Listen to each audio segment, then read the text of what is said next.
Dalam kehidupan sosial, kebaikan seringkali diposisikan sebagai nilai moral tertinggi. Sejak kecil, manusia diajarkan bahwa menjadi orang baik adalah tujuan utama hidup. Bersikap ramah, membantu tanpa pamrih, mengalah demi orang lain, dan selalu berkata "ya" dianggap sebagai tanda kedewasaan dan kebajikan. Namun, filsafat Stoikisme mengajarkan bahwa tidak semua kebaikan bersifat bijaksana, dan tidak semua niat baik menghasilkan kehidupan yang baik. Stoikisme membedakan secara tegas antara virtue, kebajikan sejati, dan perilaku yang tampak baik namun tidak rasional. Bagi para filsuf Stoik seperti Epictetus, Seneca, dan Marcus Aurelius, kebaikan sejati selalu selaras dengan logos, akal sehat, dan kebijaksanaan. Ketika kebaikan dilepaskan dari rasionalitas, batas diri, dan kendali emosi, ia berubah menjadi kelemahan yang secara perlahan menggerogoti hidup seseorang. Banyak individu mengalami kelelahan emosional, kehilangan harga diri, dimanfaatkan oleh lingkungan, bahkan gagal membangun kehidupan yang bermakna, bukan karena mereka jahat, melainkan karena mereka terlalu baik tanpa kebijaksanaan. Mereka menolong orang lain, namun mengkhianati diri sendiri. Mereka menghindari konflik demi kedamaian semu, tetapi memendam luka batin yang mendalam.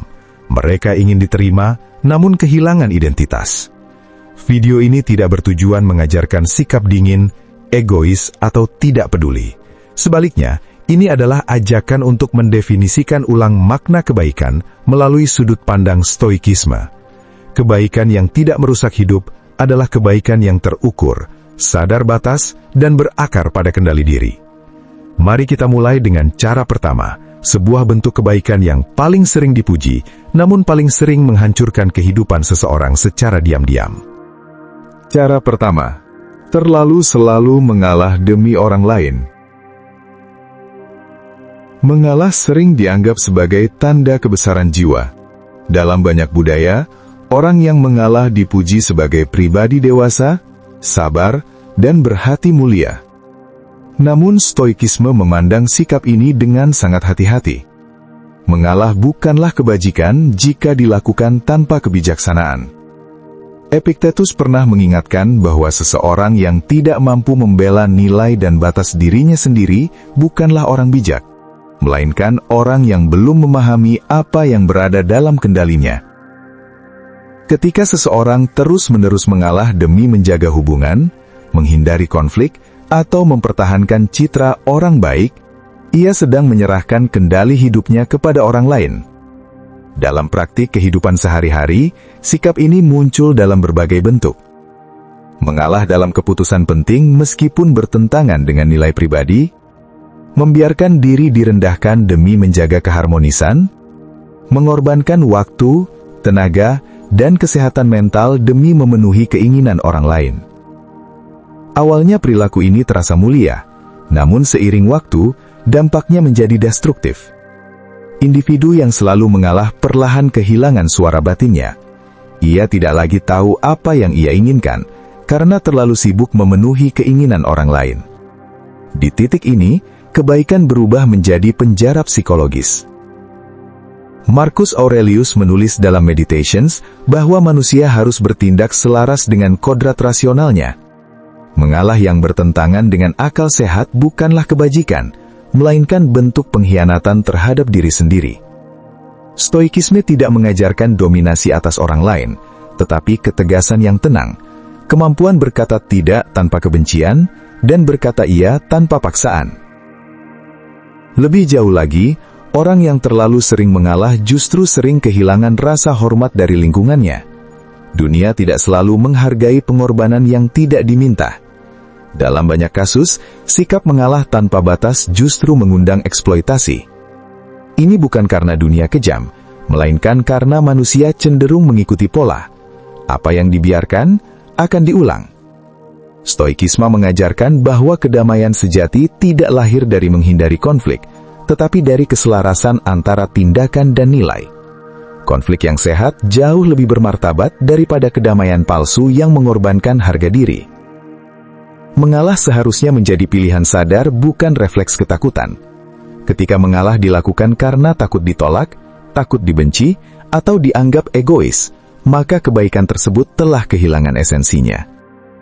Cara kedua, selalu berusaha menyenangkan semua orang. Salah satu bentuk kebaikan yang paling sering dipuji dalam masyarakat modern adalah sikap menyenangkan semua orang. Individu yang selalu ramah, mudah setuju, jarang menolak, dan berusaha menjaga perasaan siapapun sering dianggap sebagai pribadi yang baik hati, dewasa secara emosional, dan memiliki empati tinggi. Namun, Stoikisme memandang kecenderungan ini sebagai sumber penderitaan batin yang serius apabila dilakukan tanpa kesadaran rasional. Dalam filsafat Stoik, keinginan untuk menyenangkan semua orang berakar pada satu hal yang sangat berbahaya, ketergantungan pada penilaian eksternal. Epictetus secara tegas menyatakan bahwa penderitaan manusia bukan berasal dari peristiwa itu sendiri, melainkan dari penilaian dan opini terhadap peristiwa tersebut. Ketika seseorang menjadikan penerimaan orang lain sebagai tolok ukur nilai dirinya, maka ia telah menyerahkan kebebasan batinnya kepada sesuatu yang berada di luar kendalinya. Upaya untuk menyenangkan semua orang adalah usaha yang secara filosofis mustahil. Manusia memiliki kepentingan, nilai, dan persepsi yang berbeda-beda. Apa yang membuat satu orang bahagia bisa mengecewakan orang lain. Stoikisme mengajarkan bahwa berusaha mencapai sesuatu yang mustahil bukan hanya tidak bijaksana, namun juga merupakan bentuk penolakan terhadap realitas. Dalam kehidupan nyata, orang yang selalu ingin menyenangkan semua orang sering menunjukkan pola berikut. Mengatakan iya meskipun batinnya menolak, menyembunyikan pendapat demi menjaga citra, mengorbankan prinsip agar tidak menimbulkan ketidaknyamanan, merasa bersalah ketika menolak permintaan orang lain. Pada tahap awal, sikap ini tampak seperti empati. Namun dalam jangka panjang, ia berubah menjadi pengkhianatan terhadap diri sendiri. Seseorang tidak lagi hidup berdasarkan nilai dan akal sehatnya, melainkan berdasarkan ekspektasi lingkungan. Hidupnya menjadi reaktif, bukan reflektif. Marcus Aurelius mengingatkan bahwa manusia tidak diciptakan untuk hidup demi tepuk tangan. Ia menulis bahwa seseorang tidak perlu gelisah terhadap pujian maupun celaan, karena keduanya berada di luar kendali. Ketika seseorang terlalu sibuk menjaga perasaan orang lain, ia justru mengabaikan satu hal yang paling penting dalam Stoikisme, ketenangan batin yang lahir dari integritas pribadi.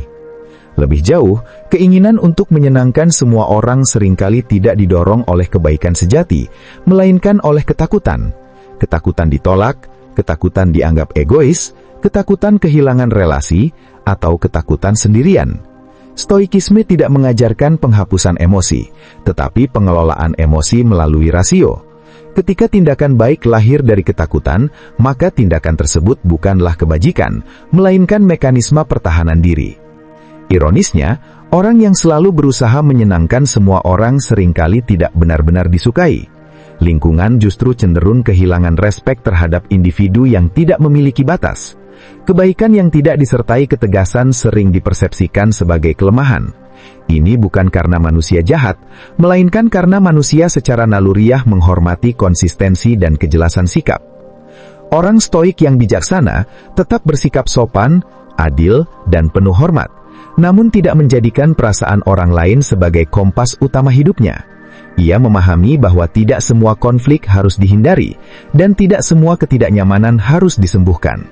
Ada kalanya, ketidaknyamanan itu justru menjadi konsekuensi dari kejujuran dan integritas. Dengan demikian, kebaikan yang berusaha menyenangkan semua orang justru merusak hidup, karena menghilangkan identitas diri, menyebabkan kelelahan emosional kronis, menumbuhkan rasa hampa dan tidak otentik, menjauhkan individu dari nilai dan tujuan hidupnya sendiri. Stoikisme tidak meminta manusia menjadi keras, namun tegas tanpa kebencian, menolak tanpa merasa bersalah, berbeda pendapat tanpa merasa terancam, dan yang terpenting, hidup selaras dengan nilai sendiri tanpa dikendalikan oleh opini eksternal. Cara ketiga, terlalu mudah memaafkan tanpa batas dan tanpa kebijaksanaan. Memaafkan sering diposisikan sebagai puncak kematangan moral. Dalam banyak ajaran sosial dan spiritual, memaafkan dianggap sebagai tindakan luhur yang membebaskan jiwa. Namun, Stoikisme memandang konsep memaafkan secara jauh lebih rasional dan berhati-hati. Tidak semua pemaafan membawa ketenangan, dan tidak semua pemaafan mencerminkan kebajikan. Dalam perspektif Stoik, kebajikan selalu berjalan seiring dengan kebijaksanaan. Memaafkan yang dilakukan tanpa penilaian rasional terhadap situasi, tanpa refleksi terhadap pola perilaku, dan tanpa perlindungan terhadap batas diri, justru dapat menjadi sumber penderitaan yang berulang. Seneca secara implisit menegaskan bahwa belas kasih tanpa kebijaksanaan akan berubah menjadi kelemahan yang dieksploitasi. Orang yang terlalu mudah memaafkan seringkali meyakini bahwa dengan memaafkan, konflik akan berakhir dan hubungan akan membaik. Namun realitas sering berkata sebaliknya. Ketika kesalahan yang sama terus diampuni tanpa konsekuensi, pelaku tidak belajar, dan korban justru terperangkap dalam siklus luka yang berulang.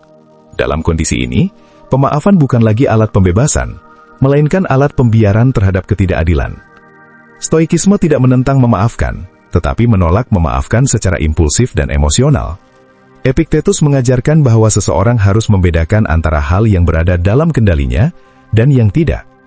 Tindakan orang lain berada di luar kendali kita, tetapi keputusan untuk terus berada dalam situasi yang merugikan adalah sepenuhnya tanggung jawab kita.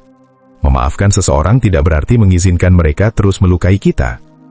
Dalam praktek kehidupan, kebaikan dalam bentuk memaafkan tanpa batas sering tampak dalam perilaku berikut. Tetap bertahan dalam hubungan yang berulang kali menyakiti. Memberi kesempatan tanpa perubahan nyata. Mengabaikan rasa sakit sendiri demi menjaga hubungan. Membenarkan perilaku buruk orang lain dengan dalih empati. Awalnya individu merasa dirinya bermoral tinggi. Namun seiring waktu, ia mulai merasakan kelelahan batin, kemarahan terpendam, dan penurunan harga diri. Ini terjadi karena ada ketidaksesuaian antara nilai rasional dan tindakan nyata. Marcus Aurelius menegaskan bahwa ketenangan batin hanya dapat dicapai ketika tindakan seseorang selaras dengan akal sehat dan kodratnya sebagai makhluk rasional. Lebih jauh, memaafkan tanpa batas sering berakar bukan pada kebajikan, melainkan pada ketakutan. Takut kehilangan hubungan, takut dianggap pendendam, atau takut menghadapi konflik. Stoikisme mengajarkan bahwa kebajikan tidak lahir dari ketakutan, melainkan dari keberanian untuk bertindak benar meskipun tidak nyaman. Pemaafan yang sehat dalam stoikisme memiliki batas yang jelas. Ia tidak disertai kebencian, tetapi juga tidak mengorbankan martabat diri. Seorang stoik dapat memaafkan secara batin, melepaskan dendam dan emosi destruktif, namun tetap mengambil jarak secara rasional dari sumber kerusakan. Ini bukan kontradiksi, melainkan bentuk kebijaksanaan. Pemaafan tanpa kebijaksanaan sering menimbulkan paradoks psikologis. Seseorang merasa baik secara moral, tetapi hidupnya penuh kegelisahan. Ia tampak sabar di luar tetapi hancur di dalam. Stoikisme memandang kondisi ini sebagai kegagalan dalam memahami kebajikan sejati. Kebajikan bukan tentang seberapa banyak penderitaan yang sanggup ditahan, melainkan seberapa tepat seseorang bertindak sesuai akal. Dengan demikian, kebaikan dalam bentuk memaafkan tanpa batas merusak hidup karena menghilangkan batas diri yang sehat, memelihara pola perilaku merusak dari orang lain, menumbuhkan kemarahan tersembunyi dan kelelahan emosional, merusak harga diri dan ketegasan moral. Stoikisme mengajarkan bahwa melepaskan dendam adalah kebajikan, tetapi membiarkan diri terus disakiti bukanlah kebajikan. Ada perbedaan mendasar antara kedamaian batin dan penyangkalan terhadap realitas. Cara keempat, selalu menanggung beban orang lain sampai melupakan tanggung jawab terhadap diri sendiri. Salah satu bentuk kebaikan yang paling sering disalahartikan sebagai kebajikan sejati adalah kesediaan untuk selalu menanggung beban orang lain. Individu yang rela menjadi sandaran bagi siapapun, siap mendengarkan semua keluhan, membantu menyelesaikan masalah orang lain, dan memikul tanggung jawab yang seharusnya bukan miliknya, sering dianggap sebagai sosok kuat dan berhati mulia. Namun, dalam pandangan stoikisme, sikap ini justru dapat menjadi bentuk pelanggaran serius terhadap prinsip rasional hidup. Stoikisme mengajarkan bahwa setiap manusia memiliki tanggung jawab utama terhadap dirinya sendiri, terhadap pikirannya, tindakannya, dan kebajikannya. Epictetus dengan tegas menyatakan bahwa seseorang yang gagal mengatur dirinya sendiri tidak akan pernah mampu mengatur hidup orang lain secara bijaksana. Ketika seseorang terus-menerus mengambil alih beban orang lain, ia tidak hanya merugikan dirinya, tetapi juga menghalangi orang lain untuk bertumbuh. Dalam kehidupan sehari-hari, kebaikan semacam ini sering muncul dalam pola berikut. Merasa wajib menyelesaikan masalah emosional orang lain, menjadi penopang utama bagi individu yang tidak mau berubah, mengorbankan waktu, energi, dan kesehatan mental demi orang lain, merasa bersalah ketika tidak mampu menyelamatkan semua orang. Pada tahap awal, tindakan ini terasa bermakna. Individu merasa dibutuhkan dan dihargai. Namun seiring waktu, beban tersebut berubah menjadi tekanan yang terus-menerus. Kelelahan mental, frustrasi tersembunyi, dan perasaan hampa mulai muncul. Dalam stoikisme, kondisi ini menunjukkan bahwa seseorang telah melampaui batas kendalinya. Marcus Aurelius menegaskan bahwa manusia tidak bertanggung jawab atas kesalahan moral orang lain. Setiap individu harus memikul konsekuensi dari pilihannya sendiri. Ketika seseorang terus-menerus menanggung beban yang bukan miliknya, ia sedang melanggar tatanan alam rasional. Ia mengacaukan batas antara empati dan intervensi berlebihan. Lebih jauh, menanggung beban orang lain tanpa batas seringkali berakar pada kebutuhan psikologis untuk merasa penting. Ini bukan selalu disadari, tetapi sering muncul sebagai dorongan untuk menjadi penolong utama. Stoikisme memandang motif semacam ini sebagai jebakan ego yang halus. Kebajikan sejati tidak mencari validasi, tidak mencari peran pahlawan, dan tidak membutuhkan pengakuan. Ironisnya, dengan terus menanggung beban orang lain, seseorang justru memperlemah orang yang ditolongnya. Ketika individu tidak diberi ruang untuk bertanggung jawab atas hidupnya sendiri, ia tidak belajar menghadapi realitas, tidak mengembangkan ketahanan mental, dan tidak membangun kebijaksanaan. Dalam hal ini, kebaikan berubah menjadi penghalang pertumbuhan. Stoikisme mengajarkan konsep oikeosis, yaitu kesadaran akan apa yang benar-benar menjadi bagian dari diri dan tanggung jawab kita. Membantu orang lain adalah tindakan mulia jika dilakukan dalam batas rasional. Namun ketika bantuan tersebut mengorbankan stabilitas batin, nilai hidup, dan tujuan pribadi, maka tindakan itu telah keluar dari jalur kebajikan. Orang stoik yang bijaksana memahami bahwa tidak semua masalah harus diselesaikan olehnya. Ia mampu menunjukkan empati tanpa menyerap penderitaan orang lain. Ia dapat mendukung tanpa mengambil alih. Ia dapat berkata, "Ini bukan tanggung jawab saya," tanpa merasa bersalah. Kebaikan yang selalu menanggung beban orang lain merusak hidup karena menguras energi mental dan emosional secara kronis, mengalihkan fokus dari pengembangan diri dan kebajikan pribadi, menciptakan ketergantungan tidak sehat dalam hubungan, menimbulkan rasa lelah, frustrasi, dan kehilangan makna hidup. Stoikisme mengajarkan bahwa membantu orang lain seharusnya memperkuat kedua belah pihak, bukan menghancurkan salah satunya. Ketika kebaikan membuat seseorang kehilangan kendali atas hidupnya sendiri, maka kebaikan tersebut telah kehilangan kebijaksanaannya. Cara kelima, menghindari konflik demi kedamaian semu. Dalam kehidupan sosial, konflik sering dipersepsikan sebagai sesuatu yang harus dihindari dengan segala cara. Banyak orang meyakini bahwa kebaikan tercermin dari kemampuan menjaga suasana tetap tenang, tidak memancing perdebatan, dan mengalah demi keharmonisan. Sikap ini kerap dipuji sebagai kedewasaan emosional. Namun, dalam perspektif stoikisme, menghindari konflik tanpa pertimbangan rasional justru merupakan salah satu bentuk kebaikan yang paling merusak kehidupan batin. Stoikisme memandang konflik bukan sebagai musuh utama ketenangan, melainkan sebagai konsekuensi alamiah dari perbedaan nilai, persepsi, dan kepentingan manusia. Epictetus mengajarkan bahwa penderitaan muncul bukan karena konflik itu sendiri, melainkan karena cara manusia memaknainya. Ketika konflik dihindari demi menjaga kedamaian semu, seseorang sebenarnya sedang menunda masalah, bukan menyelesaikannya. Orang yang selalu menghindari konflik sering menunjukkan pola perilaku berikut: menyimpan ketidaksetujuan demi menjaga suasana, menoleransi perlakuan tidak adil agar tidak menimbulkan ketegangan, memendam perasaan kecewa dan marah tanpa pernah mengekspresikannya, menarik diri secara emosional alih-alih berbicara secara jujur. Pada awalnya, sikap ini tampak bijaksana, lingkungan terlihat tenang, hubungan tampak harmonis dan tidak ada pertengkaran terbuka. Namun, ketenangan ini bersifat rapuh. Di baliknya, emosi negatif terus menumpuk. Dalam stoikisme, kondisi ini sangat berbahaya karena bertentangan dengan prinsip kejujuran terhadap diri sendiri. Marcus Aurelius menekankan bahwa seseorang tidak boleh bertindak bertentangan dengan akalnya demi menyenangkan orang lain. Menghindari konflik demi menjaga citra baik seringkali berarti mengorbankan kebenaran. Ketika kebenaran dikorbankan, kedamaian yang tercipta hanyalah ilusi, bukan ketenangan batin sejati. Lebih jauh, menghindari konflik sering berakar dari ketakutan, takut ditolak, takut dianggap agresif, takut kehilangan relasi, atau takut menghadapi emosi orang lain. Stoikisme mengajarkan bahwa kebajikan tidak tumbuh dari ketakutan, melainkan dari keberanian rasional.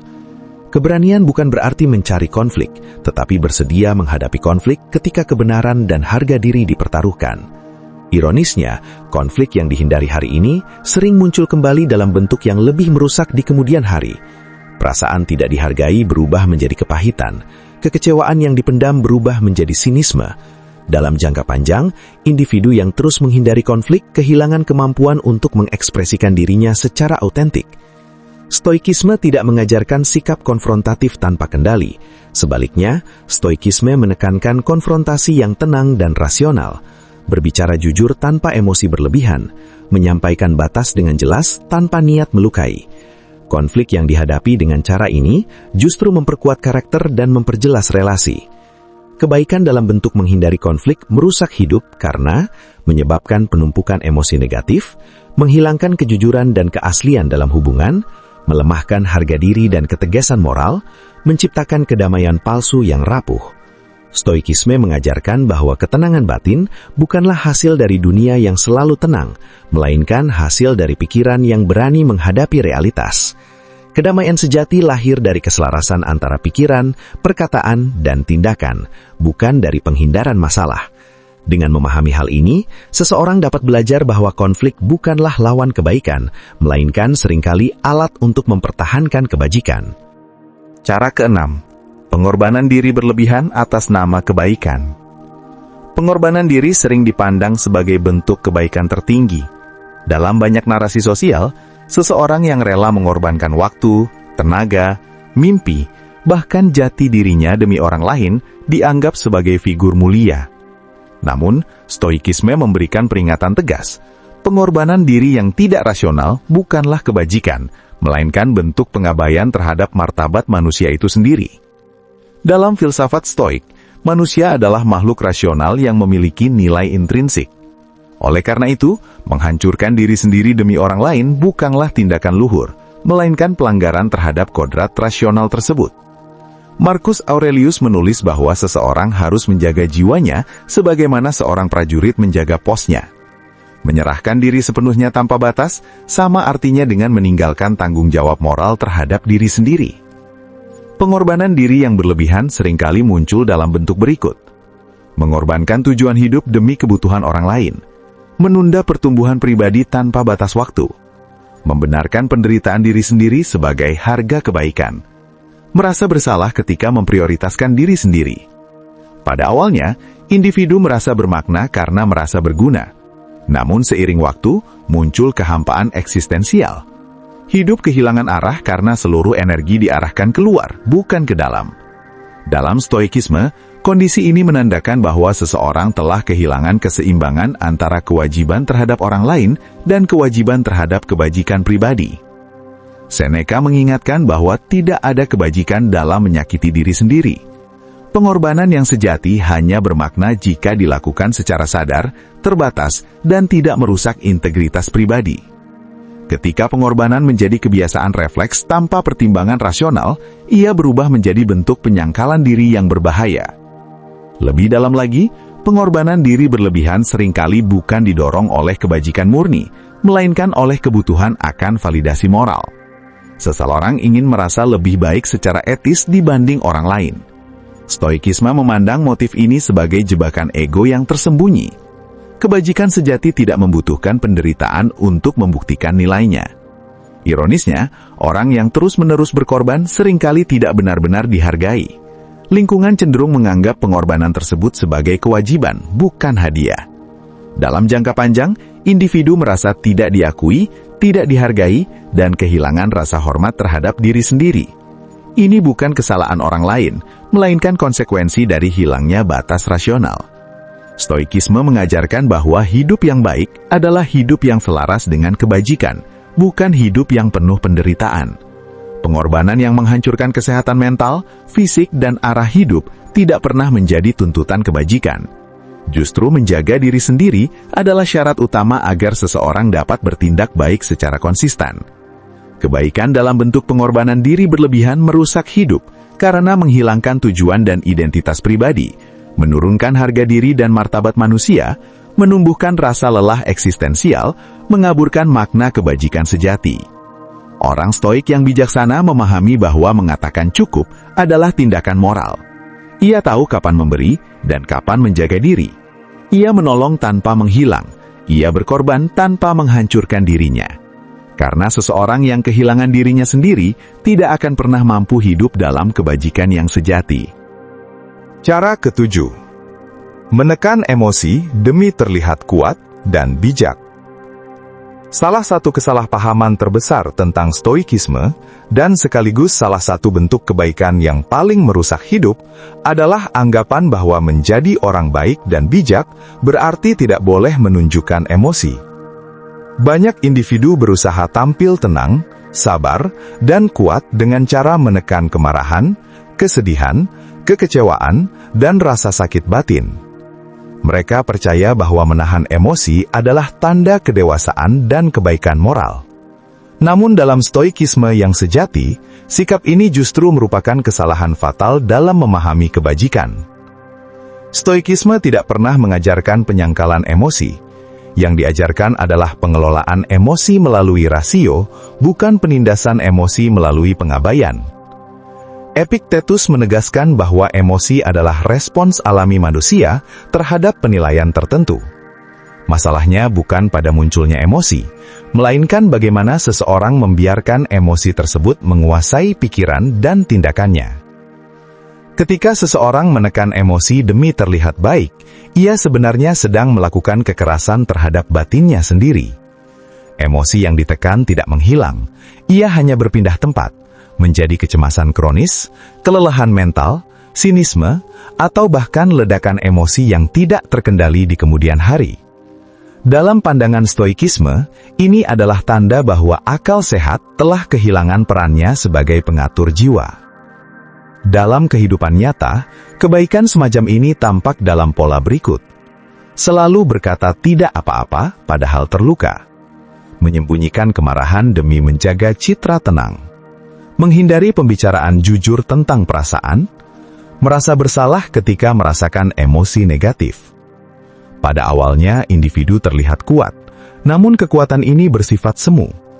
Marcus Aurelius menulis bahwa jiwa yang sehat adalah jiwa yang jujur terhadap dirinya sendiri. Menolak mengakui emosi bukanlah kebijaksanaan, melainkan bentuk ketidakjujuran batin. Lebih jauh, menekan emosi seringkali berakar pada rasa takut. Takut terlihat lemah, takut dianggap tidak dewasa, atau takut kehilangan kendali. Stoikisme justru mengajarkan bahwa keberanian sejati terletak pada kemampuan menghadapi emosi dengan jujur dan rasional, bukan pada upaya menutupinya. Orang stoik yang bijaksana tidak dikuasai oleh emosinya, tetapi juga tidak menyangkal keberadaannya. Ia mampu berkata, "Saya marah," tanpa bertindak secara destruktif. Ia mampu mengakui kesedihan tanpa tenggelam di dalamnya. Inilah perbedaan mendasar antara pengendalian diri dan penindasan diri. Kebaikan yang menekan emosi demi terlihat kuat, merusak hidup karena menyebabkan gangguan kesehatan mental jangka panjang, menghilangkan kejujuran batin dan kesadaran diri, menumpuk tekanan emosional yang tidak terselesaikan, menjauhkan individu dari ketenangan sejati. Stoikisme mengajarkan bahwa ketenangan batin bukanlah ketiadaan emosi, melainkan keseimbangan antara emosi dan rasio. Emosi diakui, dipahami, lalu diarahkan, bukan disangkal dan dipendam. Dari seluruh pembahasan yang telah diuraikan, dapat disimpulkan bahwa kebaikan bukanlah konsep yang berdiri sendiri tanpa batas, tanpa arah, dan tanpa kebijaksanaan. Filsafat Stoikisme dengan tegas mengajarkan bahwa kebaikan sejati selalu harus berjalan berdampingan dengan rasio, kendali diri, dan kesadaran akan batas personal. Ketujuh bentuk kebaikan yang telah dibahas: mengalah berlebihan, menyenangkan semua orang, memaafkan tanpa batas, menanggung beban orang lain, menghindari konflik, berkorban secara ekstrim, serta menekan emosi, menunjukkan satu pola yang sama. Kebaikan yang kehilangan kebijaksanaan akan berubah menjadi sumber penderitaan. Stoikisme tidak menolak kebaikan, empati, atau kepedulian terhadap sesama. Namun, Stoikisme menolak keras kebaikan yang mengorbankan akal sehat, martabat diri, dan ketenangan batin. Ketika seseorang berbuat baik dengan mengabaikan dirinya sendiri, ia tidak sedang menjalankan kebajikan, melainkan sedang melanggar kodratnya sebagai makhluk rasional. Dalam kondisi tersebut, kebaikan tidak lagi membangun kehidupan, melainkan secara perlahan merusaknya dari dalam. Melalui sudut pandang Stoikisme, menjadi manusia yang baik bukan berarti menjadi manusia yang selalu mengalah, selalu diam, atau selalu menanggung segalanya sendirian. Menjadi baik berarti mampu bersikap adil terhadap orang lain, sekaligus adil terhadap diri sendiri. Menjadi bijak berarti tahu kapan harus memberi, kapan harus menolak, kapan harus memaafkan, dan kapan harus menjaga jarak. Dan menjadi kuat berarti berani hidup selaras dengan nilai, bukan tunduk pada tekanan sosial atau rasa takut akan penilaian orang lain. Dengan memahami hal ini, seseorang dapat mulai membangun kehidupan yang lebih tenang, bermartabat, dan berakar pada kebajikan sejati, bukan kebaikan semu yang hanya terlihat indah di luar, tetapi menghancurkan di dalam. Sebagai penutup, perlu disadari bahwa filsafat Stoikisme bukanlah ajaran untuk menjadikan manusia dingin, egois, atau tidak peduli terhadap sesama. Sebaliknya, Stoikisme adalah panduan hidup agar manusia mampu bersikap baik tanpa kehilangan dirinya sendiri. Dunia tidak membutuhkan lebih banyak orang yang hancur demi terlihat baik. Dunia membutuhkan individu yang utuh, sadar diri, dan bertindak dengan kebijaksanaan. Jika selama ini Anda merasa lelah karena terlalu baik, terlalu mengalah, atau terlalu memikul beban yang bukan milik Anda, maka refleksi Stoikisme ini bukanlah teguran, melainkan undangan untuk hidup lebih jujur dan rasional. Anda tidak perlu berhenti menjadi orang baik. Yang perlu Anda lakukan adalah berhenti menjadi baik dengan cara yang merusak diri sendiri. Semoga pembahasan ini dapat menjadi bahan renungan, bukan hanya untuk dipahami, tetapi juga untuk dipraktekkan dalam kehidupan sehari-hari. Karena pada akhirnya, ketenangan batin tidak lahir dari pengorbanan tanpa batas, melainkan dari kebajikan yang dijalankan dengan kesadaran dan akal sehat.